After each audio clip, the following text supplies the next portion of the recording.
we're excited for the opportunity to play a good Tennessee football team. It's 3-1, and we know a lot about them. They know a lot about us. We just play each year, and of course that was a crossover game, as it was before. So we know a lot about their program and the game last year. And we'll be traveling with probably over half the guys who've never been to Knoxville, never played in that environment, with probably over 35 of our 70 guys having never set foot in that stadium before. So anytime you go on the road in the SEC, it presents a lot of challenges from a crowd noise standpoint, and they always do a tremendous job of being really loud up there. They do a great job. That's a tough place to play. So our focus is on Tennessee and trying to get better and improve during the week. Please raise your hand if you have a question. Kirby, I guess this is Jake's next challenge. As you were talking about crowd noise, I guess that's one of the loudest places. He hasn't really encountered that yet. Would that be a whole new thing for him, putting silent counts and that kind of thing into the repertoire?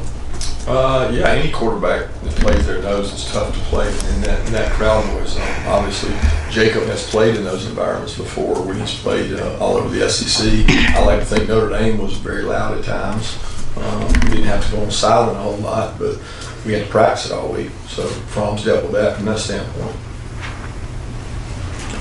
Kirby, how much do you channel the outcome of last year's game as motivation this week, or do you say, since he's got a new quarterback, a receiver that made a catch and is hurt, how much does last year's game from a motivational standpoint factor this week? I think you have to be careful psychologically with that. I mean, I think our guys, we talk about it every Thursday, we go over that play, and every Thursday before that play, we always, that's what you do on Thursday. Every college in America works on Hail Mary in that play, so you try to execute it best you can.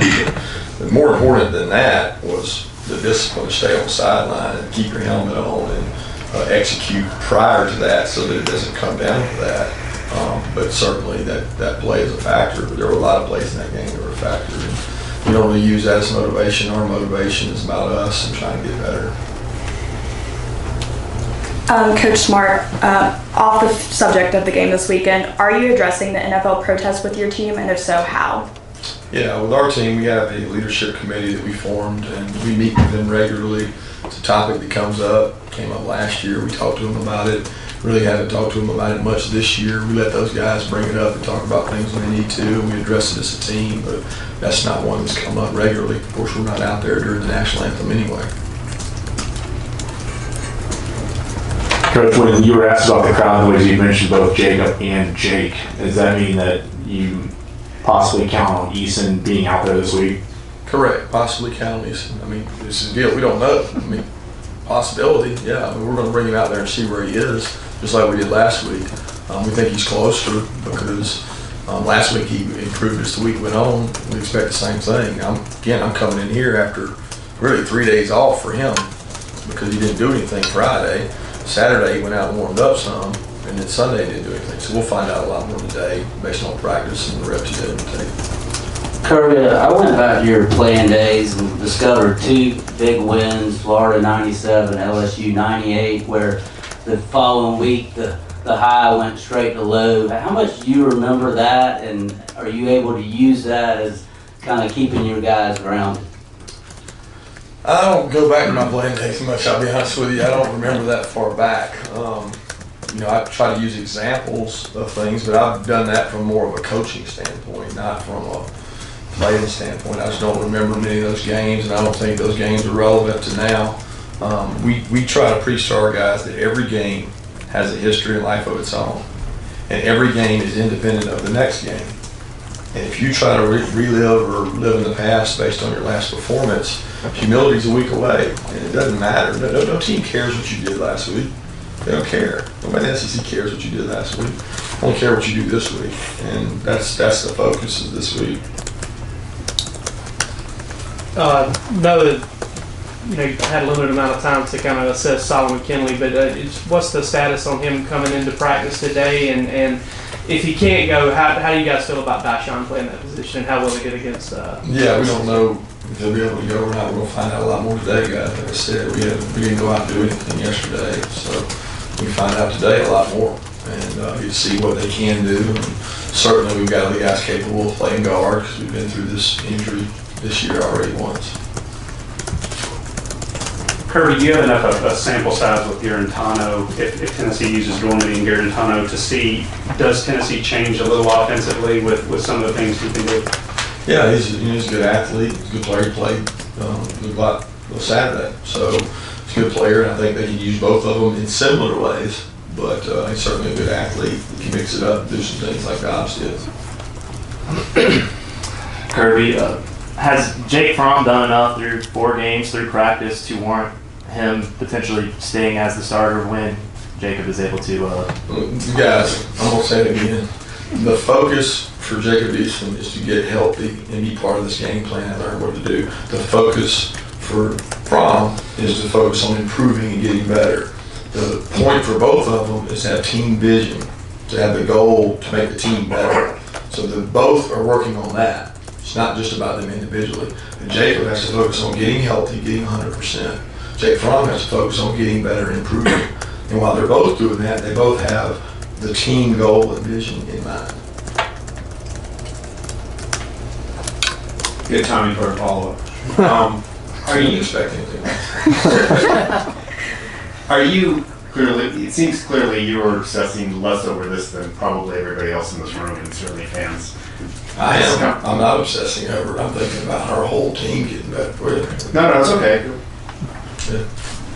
Just, I mean, as a coach, because obviously the quarterback situation is always going to be number one, but from a coaching perspective, how do you view, number one, the battle, if there is a battle, and 2, just the impact on this team in terms of where you want this team to go? Does it matter in your mind really who plays quarterback with the 2 guys that you have? I'll be honest with you, I want the one that gives us the best opportunity to win, to play quarterback, and you say, who is that? Tell me who it is.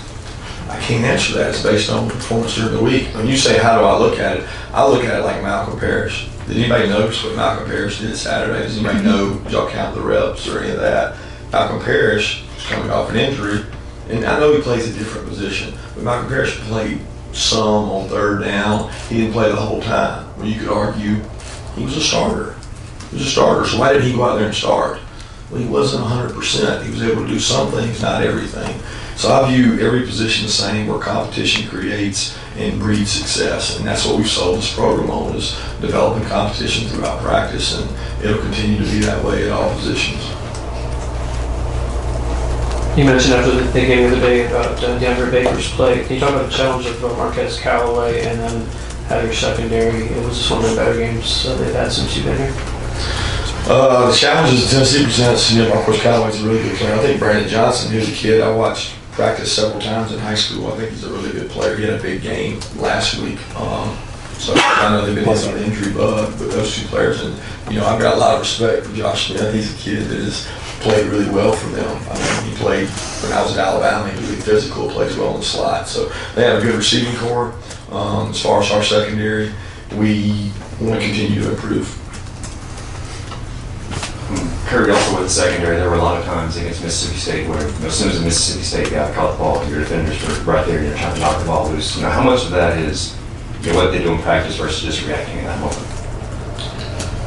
I would think that we practice that a lot. I mean, that's our objective, is to knock the ball off of them, tackle them, they catch it, no yards after catch.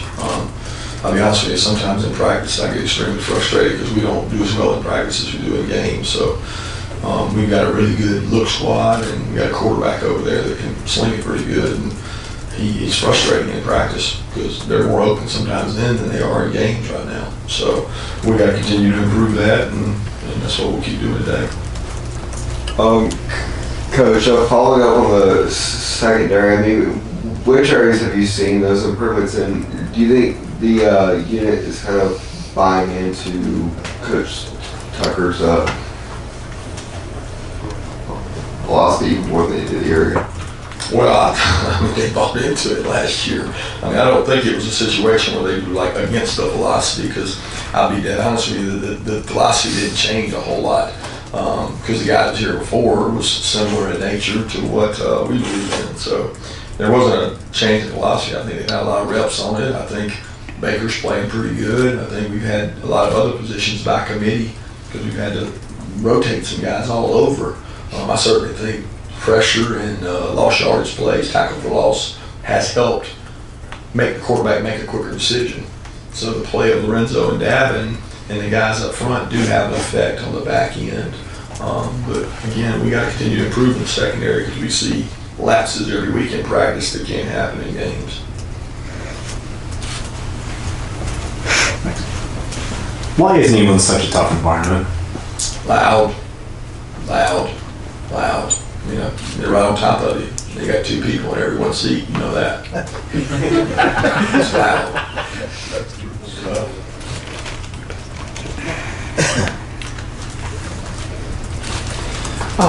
Talking about Malcolm Parrish, you know, I did notice he came back, and you know, you talked about last year about his competitiveness, about his toughness, and what's it like to get a player like that back that's you know, does kind of embody what you guys are trying to do defensively, even when he's probably not the biggest guy out there?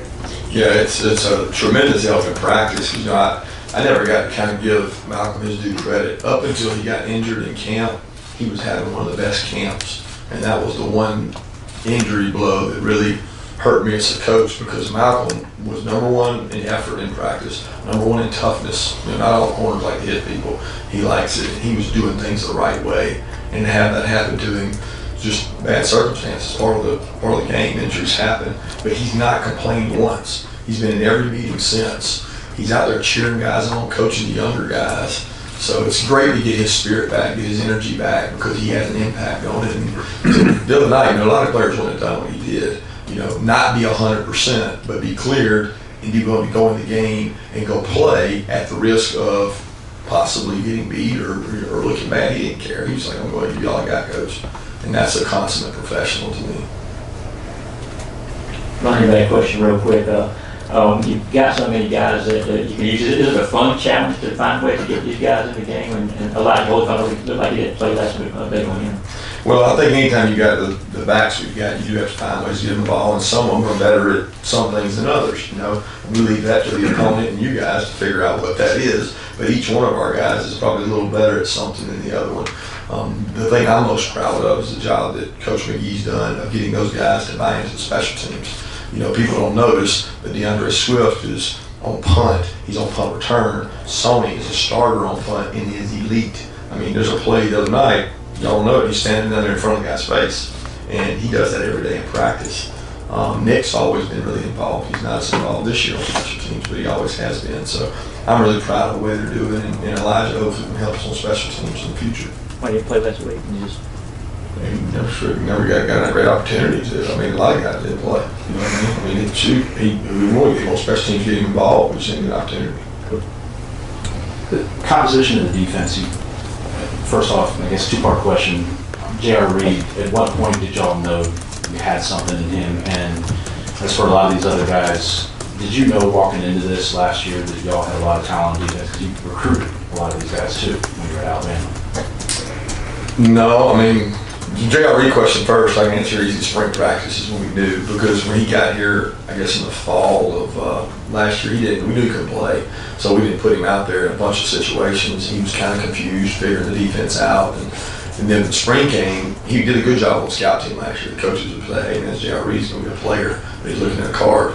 And then when the spring came, we were like, "This guy's a starter. I mean, he's going to play strong safety and start," and we knew it. So we're proud of that. As far as the second part of the question, I mean, I think that, you know, there's good defensive players in Georgia for a long time. It's getting them to play good and putting the right package together and kind of putting the perfect storm together with the talent that we had and getting these guys to play well. I mean, I'll be honest with you, I didn't think we played real good in the spring. I told you all that repeatedly, and I don't change that. You know, we still have not played our best. We still have guys who do not strike blockers the right way and do it the right way consistently. We got a couple guys that turn down hits. And I know to you guys, you're looking at stats and the numbers, but there's several plays in that game that are this far from being the other way, that we didn't do it right. And we got to make those plays. You came from a program that had enormous success without being necessarily quarterback-centric, quarterback-driven. How much did you take out of that in terms of your philosophy, in terms of how you want to build a program and how you wanted a team to play? You know, It's a hard question to answer. I don't know. I look at that program as being in the past, and I'm trying to build this one on the philosophies that we believe in, which is toughness, effort, being physical, being dominant in line of scrimmage, having big physical people, winning on special teams. The quarterback's a piece of that puzzle, right? Some people would say he's the centerpiece of that puzzle. To who it is, but that to me is each and every year it'll be independent of the previous. Who's the best quarterback? No. But really, the program does not revolve around the quarterback. It revolves around the culture. And when you get the culture right, I think it takes care of the other. Coach, Fromm was just named SEC Freshman of the Week, and he's coming off arguably his best game of his young career. What are some of the challenges you expect him to face in his second road game? Well, the obvious to that would be the crowd noise because it's going to be loud. Understanding the multiple defense, I think Coach Stoops does a great job. He always has of changing it up and doing some things, and but they present a lot of challenges with their defense. So he'll be focused on attacking them, not necessarily living in the past. And I think Jake does a good job of the game planning aspect of watching film and studying tape. Last question, please. Talk about your team's tackling in general. It looks like just the press box in way your guys have been pretty consistent on that. Are you pleased with the effort tackling so far this year? No. Thanks.